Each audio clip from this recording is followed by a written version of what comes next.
कसं वाटतं की आज राजकारणामध्ये तुमचं एंट्री, तुम्ही आता ॲक्टिव्ह आहात पॉलिटिकली, पण त्या दिवशी आम्ही शरद पवारांचं भाषण ऐकत होतो की आता तरुणाईच्या हातात सत्ता द्यायची वेळ आली असं म्हटलं.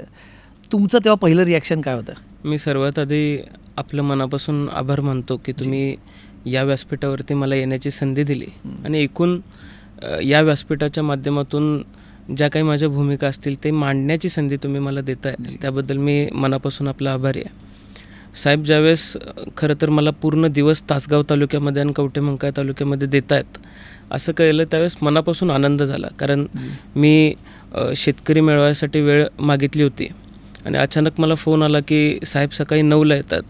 मग मी पण थोडासा आश्चर्यचकित झालो की साहेब सकाळी 10-11 वाजता पावसाळ्याचे दिवस आहेत. सुदैवाने पाऊस चांगला चालू आहे आणि अशा पावसाळ्याच्या दिवसामध्ये थोडंसं लोक एकत्रित आणणं अडचणीचं होईल, मला थोडासा वेळ दिला तर बरं होईल. तर मला बोलले मी सकाळी 10ला येतो आहे आणि संध्याकाळपर्यंत तुम्हाला किती वाजता कार्यक्रम घ्यायचा आहे तो घ्या.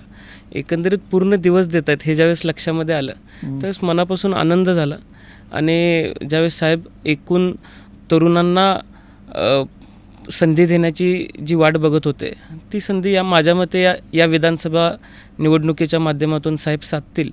आणि ज्या पद्धतीने त्यांनी सांगितले की तरुणांना या विधानसभेमध्ये शक्ती द्या, संधी द्या, निश्चितपणाने येणाऱ्या विधानसभेमध्ये जो विश्वास साहेबांनी व्यक्त केला तो विश्वास जनतासुद्धा सार्थ करून दाखवेल आणि नव्या चेहऱ्यांना महाराष्ट्रातली जनता राजकारणामध्ये, या महाराष्ट्राच्या राजकारणामध्ये संधी देईल असा विश्वास मला आहे.